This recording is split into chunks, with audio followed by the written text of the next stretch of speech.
Joining me now is House Democratic Leader Hakeem Jeffries. Leader Jeffries, thank you so much for being here. I think it's become very clear that the cut and slash and burn of these federal agencies, pushing out federal employees and zeroing out programs like USAID, et cetera, is the bait. And the switch is they're going to ram through this tax cut that's going to mainly benefit the top 1% income earners and big corporations, and they're going to make poor people, people on Medicaid, pay for it, people on food stamps. So my question to you, you have said in the past that you're looking to negotiate with your Republican colleagues. We want to find bipartisan common ground in funding the government to meet the needs of the American people.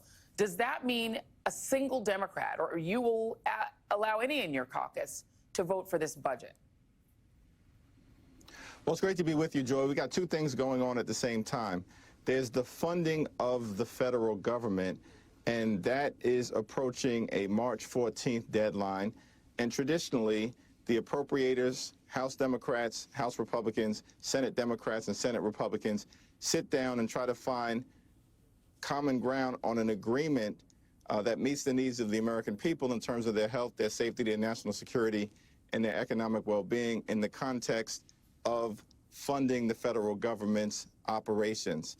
Separate and apart from that, and we'll see what happens as we approach March 14th in that regard. But separate and apart from that is the Republican effort to jam a budget down the throats of the American people, which is in connection with the hearing that is ongoing today. That is at the heart and soul of the Republican bait and switch. First, they promised the American people that they would drive down the high cost of living. They've lied. Second, their true goal is to enact massive tax cuts for their billionaire donors and wealthy corporations, which is at the heart of this budget proposal. And they want that to be paid for by working class Americans and everyday Americans by doing things like ending Medicaid as we know it. It's my expectation that not a single Democrat will support this reckless effort. What's the point of passing a budget if Republicans have already conceded that they're not in charge, that Congress is not in charge of spending money, Elon Musk is? What's the point of passing a budget if it's really Elon Musk's decision whether that budget is adhered to? Well, what the Republicans are doing is they're using the budget reconciliation process that requires, of course, a simple majority vote in the House. Right now, there are 218 Republicans and 215 Democrats. But more importantly, from the standpoint of what the extreme MAGA Republicans are trying to do, is that they are using the budget reconciliation process so they can evade the filibuster in the Senate. Effectively, they want to try to jam this budget down the throats of the American people in a partisan way. It's not something that Democrats, of course, would ever be expected to support.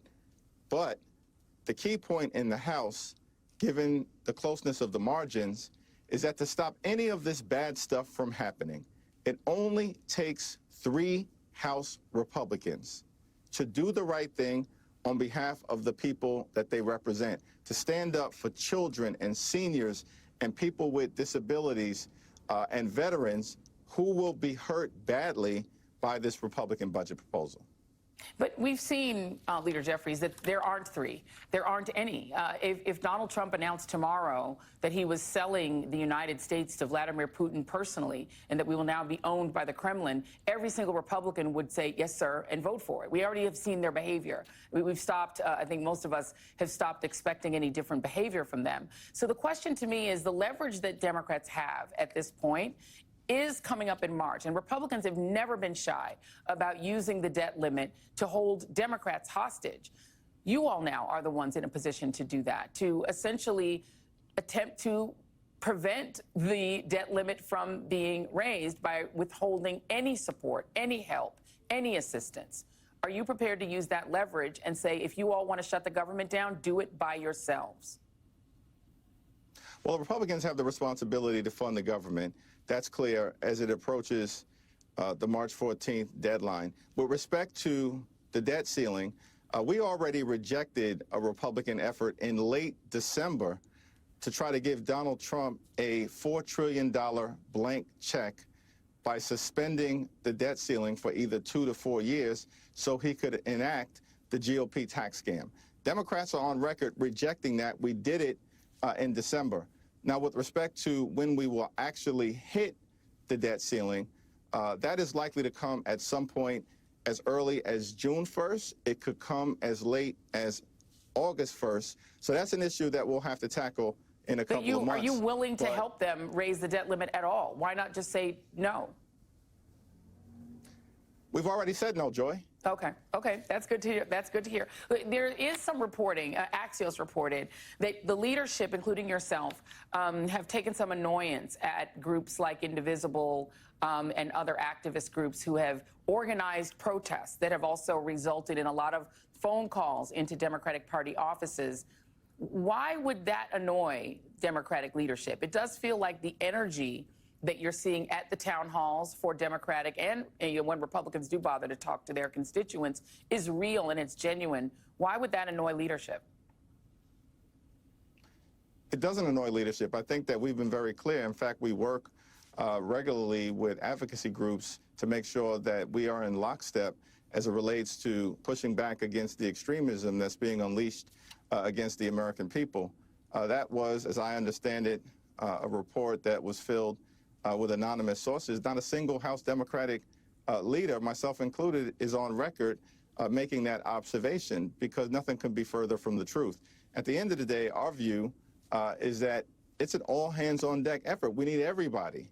Democratic members of the House, Democratic members of the Senate, Democratic governors, Democratic elected officials, advocacy groups, everyday Americans, Democratic attorney generals like Tish James, who's doing her thing. It's an all-hands-on-deck effort in the Congress, in the courts, and in the community.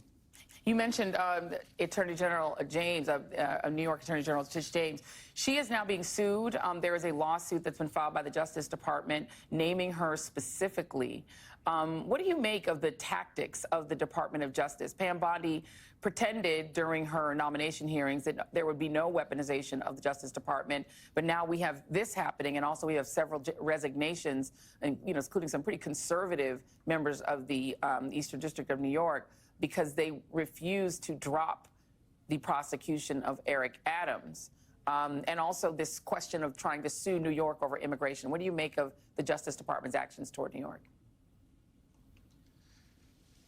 It's not clear to me why the administration is so focused, obsessed on the people of the great state of New York, as opposed to doing what they promised to do, which was to lower grocery prices on day one. That was the promise. And we haven't seen the cost of living here in the United States of America go down. In fact, it's going up all across the country, because the administration and House Republicans could care less, it appears, about actually solving the problems that they were elected to solve. Housing costs are too high in the United States of America. Grocery costs are too high. Utility costs are too high. Child care costs are too high. It's a fact that America is too expensive. And House Democrats have been clear that we want to solve that problem. We want to get that done. We believe the American people, working class folks, low income folks, middle class folks, are crying out for us to solve that problem. But the administration has shown no interest in doing anything about it. Instead, they're playing games and targeting the great state of New York. We will not be intimidated by their illegitimate threats. Let's talk just for a moment once again about Elon Musk, who seems to be wielding the real power in the administration. It does appear that Donald Trump essentially is sort of junior to him on the totem pole. How can Congress, I mean, obviously you all are in the minority, but it's been very difficult to subpoena Elon Musk. It's been very difficult to get some accounting. There's reporting that they've found really nothing in terms of fraud or abuse. They've just found programs they don't like and started to cut them. Is there any way to audit DOGE? We think information is eventually going to come to light. That's the reality of this situation. There are a lot of hardworking, good-natured people within the federal government who understand that what's taking place right now is wrong and is not in the best interest of the American taxpayer. And we also believe that through the courts, where there is legitimate authority that can be granted in terms of subpoenaing information, that you are likely to see a lot of the things that we're concerned about eventually come to light. The reality is right now, there are more than 55 different lawsuits that have been filed in defense of the American people related to at least 25 different executive orders and administrative actions, many of them related to the unlawful activity of Elon Musk. As those cases proceed through the system sooner rather than later, and the Trump administration has been losing them, we expect that this information will be forthcoming and we can take it straight to the American people. House Democratic Leader Hakeem Jeffries, thank you so much. We appreciate your time tonight. Thank you.